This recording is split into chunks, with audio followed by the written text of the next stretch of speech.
Lorsqu'un nouveau-né vient au monde, la première des choses à faire, c'est de pousser un cri. Ce cri est appelé cri de vie. Cri de vie, c'est aussi le titre de ces recueils de poèmes publiés par Dr Serge Mbaïka Boahi. C'est un cri de lamentation. Bonjour docteur. Bonjour. Docteur, en parcourant, en compulsant votre recueil, nous sommes tombés sur un poème intitulé ou dédié à Kasonga Mukang. Qui est-il? Kasonga Mukand, c'est en fait un oncle paternel. C'est un griot qui a vécu dans la collectivité de Kaninchin et qui est mort au début des années 90. C'est quelqu'un qui avait, c'était un génie musical. Il avait un grand talent pour le chant, pour la guitare, il composait, il écrivait et il chantait. Et depuis qu'il est mort, personne n'a su prendre sa relève. Et le drame, c'est en fait le drame de l'Afrique en général. Le drame pour Kasonga Koun, c'est qu'il nous reste de lui que des cassettes très mal enregistrées. Vous voyez, ça fait un peu penser au vieux blues de Blind Black dans les années 1890 et consorts. C'est tout ce qui nous reste de lui. Et donc ça, c'est un hommage à un grand artiste, un artiste de grand talent comme celui-là. Mais pourquoi le titre Cri de vie? On le sait bien, Cri de vie, c'est le cri que pousse un nouveau-né. Mais dans votre poème, ces recueils est parsemé des poèmes de lamentation, des poèmes de plainte. Qu'est-ce à dire, Cri de vie chez vous? À vrai dire, cri de vie, c'est une fusion des sentiments. C'est un amalgame d'attitudes. Je crois que j'ai préféré le titre Cri de vie. C'est peut-être à cause de la liberté avec laquelle je pouvais, que j'ai pu en fait utiliser le verbe crier dans ce livre. Je crois que c'est même l'avantage que le poète a de pouvoir jouer avec les mots, leur donner le sens qu'il aimerait et qu'il voudrait leur donner. La plupart de vos poèmes, docteur, ont un style libre. Pourquoi cette option? Pourquoi avoir choisi, pourquoi avoir opté pour un style libre? Vous ne vous enfermez pas dans le type traditionnel où il y a respect de rimes, respect des strophes. Pourquoi ça? Pourquoi le non-respect de règles de versification qui soient libres? Pourquoi pas opter pour le type traditionnel? Pourquoi vous avez opté pour le type moderne? Oui, d'abord, je continue à expliquer que crier, pour moi, quelque part, crier signifie appeler au secours, crier signifie protester, crier signifie me révolter, crier signifie refuser quelque chose, crier signifie exprimer ma joie aussi. Je pense à l'euphorie, hein, l'euphorie, quelqu'un qui crie d'euphorie. Et donc, je disais que crier, c'est une fusion des sentiments. La vie est faite des hauts et des bas. Hein. Il n'y a pas que de pleurs, il n'y a pas que la douleur, la souffrance, mais à travers le livre, il y a aussi la vie qui explose. Il y a aussi la vie qui coule, qui coule. Et donc, Cri de vie n'a pas qu'un côté morose, un côté triste. Bien sûr, ce sont des expériences de la vie, mais il y a plus que ça. Et pourquoi j'ai préféré un style libre, c'est justement pour ne pas étouffer ma liberté d'expression. Je crois que je voudrais démontrer ici que la poésie, c'est un genre agréable, c'est un genre limpide. Parce que certains courants littéraires nous ont donné l'impression que la poésie était un genre philosophique, un genre masqué, un genre voilé. Et Aujourd'hui, dans les écoles, beaucoup de jeunes ont horreur de la poésie parce qu'ils pensent que la poésie est trop compliquée avec ses tournures philosophiques et consorts. Non, et je suis en train aussi de m'adresser à travers le recueil Cris de vie à tout un peuple, à une nation que j'aime profondément comme on aime un être cher. Je suis en train de lui parler de l'intimité, dans l'intimité, pardon. Je parle à un peuple qui est dans la souffrance, qui est dans la misère, dans la crise. C'est cette misère que je suis en train de décrire et qui donne l'impression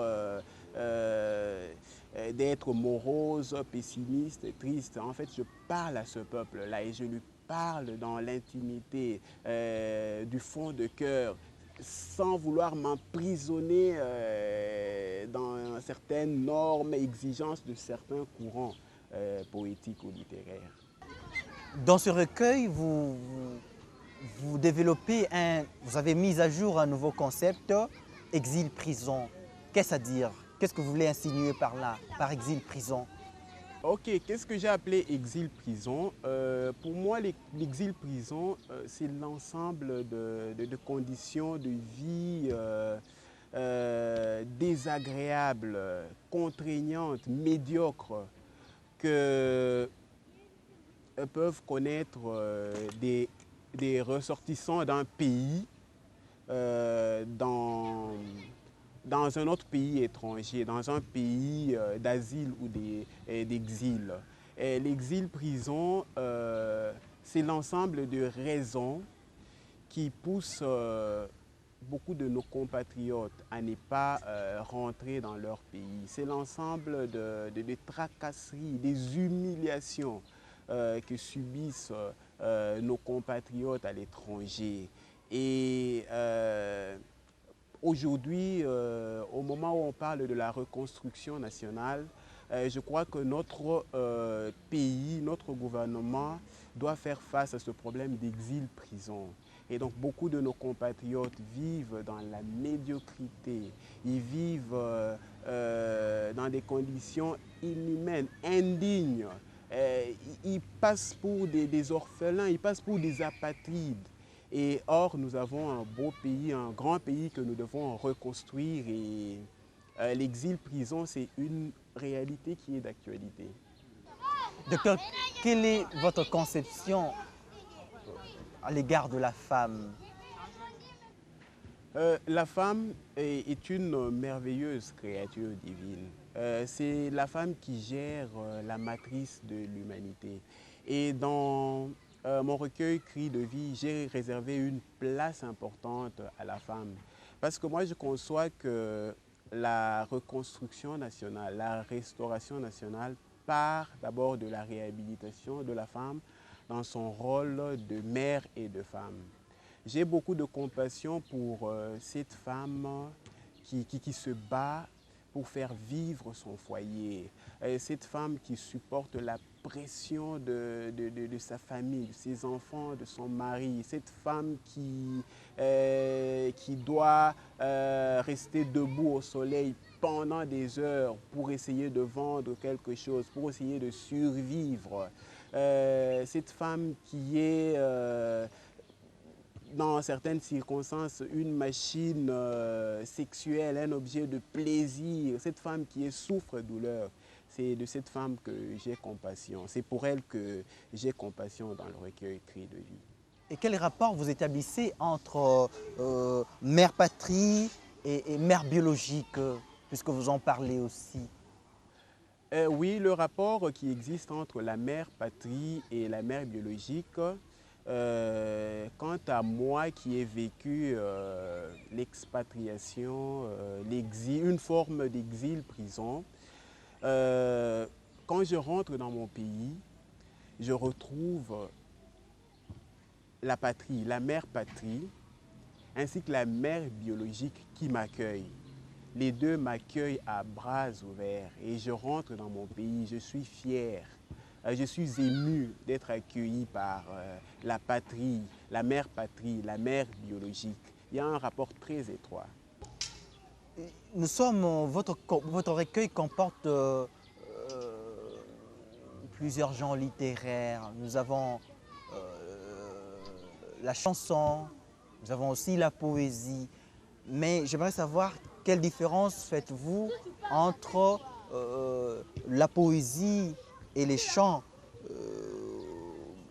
Voilà, quelle différence y a-t-il entre la poésie et les chants? Je dirais même plus, quelle différence établissez-vous entre la musique et la poésie? Il est à mon avis, hein, il est inimaginable de vouloir dissocier le chant de la poésie ou la poésie ou le poème du chant. C'est très difficile. Moi, je ne saurais pas vous dire où commence le chant et où se termine le poème. Ils sont l'un dans l'autre indissociables. Et cette conception a influencé mon style d'écriture. Et dans le recueil, sur l'ensemble du recueil, il y a de la musique. C'est une guitare qui joue dans différents styles, c'est un tam-tam, c'est un autre instrument de musique. Et donc, c'est comme ça que je fonctionne dans mon esprit quand j'écris. Le chant et la musique, le chant et le poème sont indissociables. Docteur, vous êtes docteur, vous avez fait la médecine. Je suis fasciné par cette passion qui vous caractérise à l'égard de la littérature. Mais quel rapport y a-t-il entre la médecine et la poésie? En quoi la médecine vous est-elle utile dans vos compositions poétiques? Ouais, je crois que les deux disciplines convergent, ont un point commun en ce qu'ils placent l'homme au centre. Les deux recherchent le bien-être de l'homme, le bien-être physique, le bien-être mental de l'homme. Mais je dois avouer que ma formation médicale a beaucoup dicté mon style d'écriture, a beaucoup influencé mon style littéraire. On sait que dans le recueil Cris de vie, j'adopte l'attitude ou la démarche d'un médecin qui ne veut pas se perdre dans une masse de symptômes, hein, mais qui va droit au but pour diagnostiquer les maux et essayer de suggérer une médication. Et donc je peux dire que la médecine a été un outil, ma formation de médecin a été un outil dans mon écriture, dans mon parcours littéraire. Docteur, cet ouvrage, où pouvons-nous le trouver? Parce que les auteurs, les téléspectateurs ont suivi cette émission, ils auront certainement besoin, ils vont appeler, ils auront certainement besoin de connaître les points de vente de ces recueils. Où on peut le trouver? Le point de vente principal, c'est la bibliothèque du Centre culturel Boboto, CCB, et l'école internationale turco-congolaise Chafak. Bon, il y a d'autres petits points de vente, mais ceux-là sont les principaux et facilement accessibles. Nous allons terminer, docteur, par la prière d'une carmélite qui est un de vos poèmes. Et voulez-vous un peu le chanter à base de votre guitare? Ouais, la prière d'une carmélite a un sens profond, surtout en ce mois de la femme. Et donc c'est ça un message que j'adresse à toutes les femmes du monde, hein, où qu'elles soient. Prière d'une carmélite. Mon Dieu, étends ta bonté, ta miséricorde et ta grâce sur toutes les femmes du monde, où qu'elles vivent. Viens en aide, Seigneur, à la femme qui étouffe de douleur pour faire jouir du souffle de vie à un humain. Secours, Seigneur, la femme qui se bat pour soutenir et entretenir son foyer, pour sauvegarder le patrimoine et l'âme de son peuple.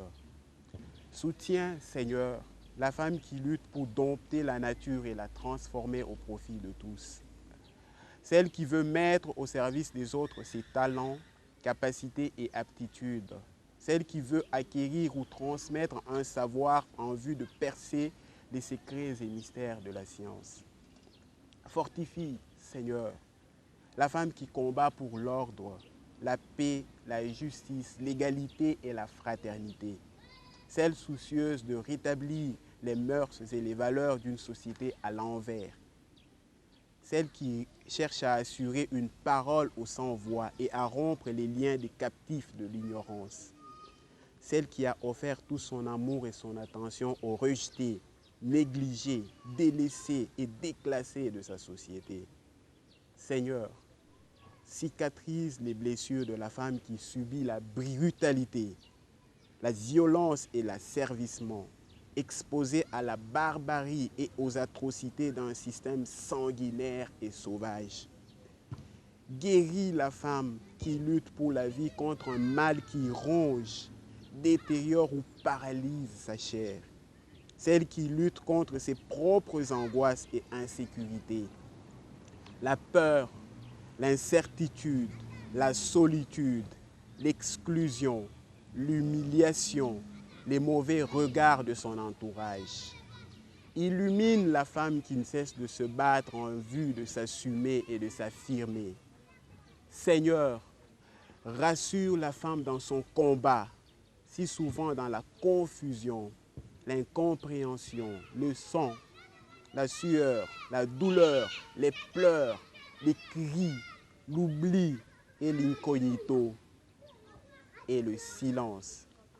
Mon Dieu, étends ta bonté, ta miséricorde et ta grâce sur toutes les femmes du monde.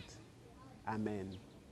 Merci docteur. Mesdames et messieurs, nous sommes arrivés à la fin de cette émission. Je rappelle que docteur, vous êtes docteur, bel et bien, médecin généraliste, volontaire contre le sida, polyglotte, amateur du sport et de la musique, cofondateur et coordonnateur principal des Longo et Longo, une ONG congolaise de santé, éducation et environnement. À vous, chers téléspectateurs, je vous dis au revoir, à la prochaine.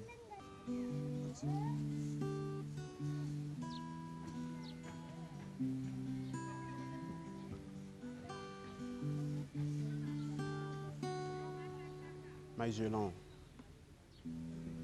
j'ai envie de parcourir le monde, arriver jusqu'aux îles les plus éloignées, d'où jaillit naturellement la musique.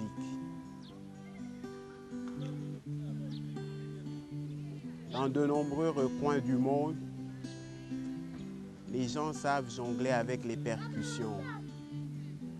Ils tordent les instruments à cordes. Ils parlent dans les instruments à vent. J'aimerais aller à leur rencontre. Écouter et contempler ces musiciens, je rêve. J'ai envie d'errer et de découvrir.